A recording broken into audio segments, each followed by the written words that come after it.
Now these ideas of Plato's aren't just ancient, scary but irrelevant ideas from thousands of years ago. These mystery ideas about a new society became the prevailing views of the Enlightenment era and the foundation of what these illuminated individuals set out to achieve. The kind of society being described by Plato is the one that elite occultists everywhere are still trying to engineer. We can see how closely Plato's ideas match the ideas of the Illuminati when we consider their stated main goals.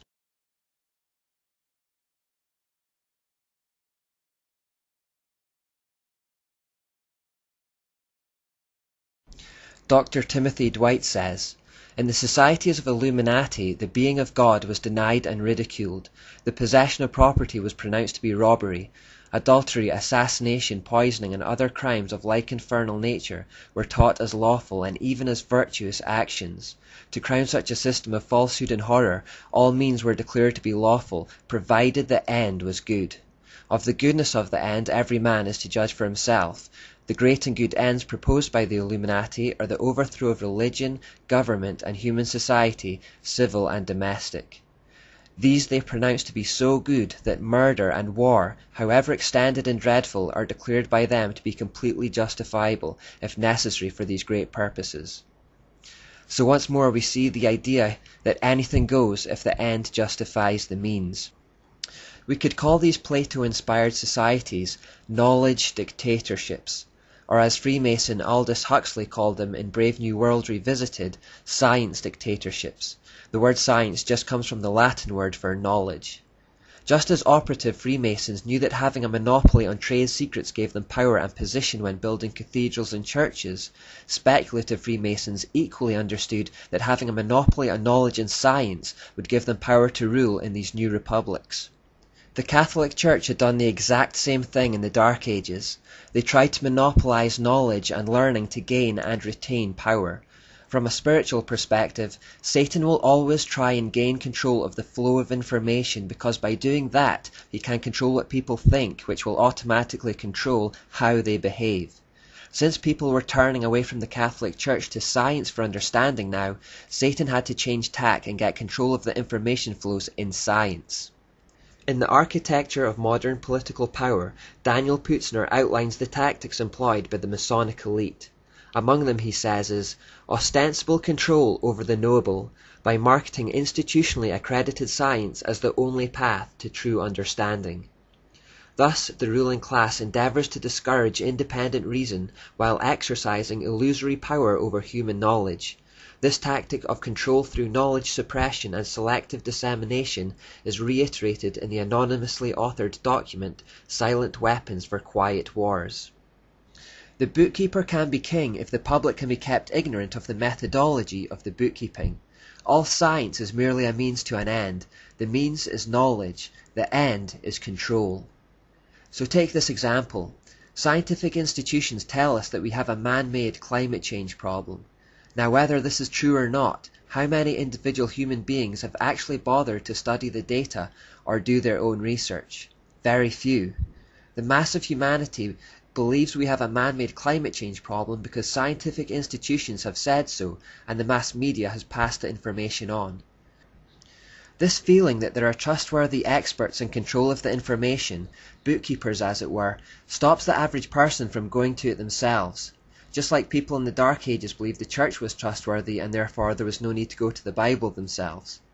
Also, just like the Bible was shrouded behind impenetrable Latin then, so science is shrouded behind jargon and theories too complex for most people to bother with now. Effectively, we just say to the institutions, you just tell us what it says and we'll believe you. But what if, like Plato suggested, they don't give us the truth but only the information that will best manipulate us to achieve their goals? What if the end justifies the means? That's the essence of scientific or knowledge dictatorships.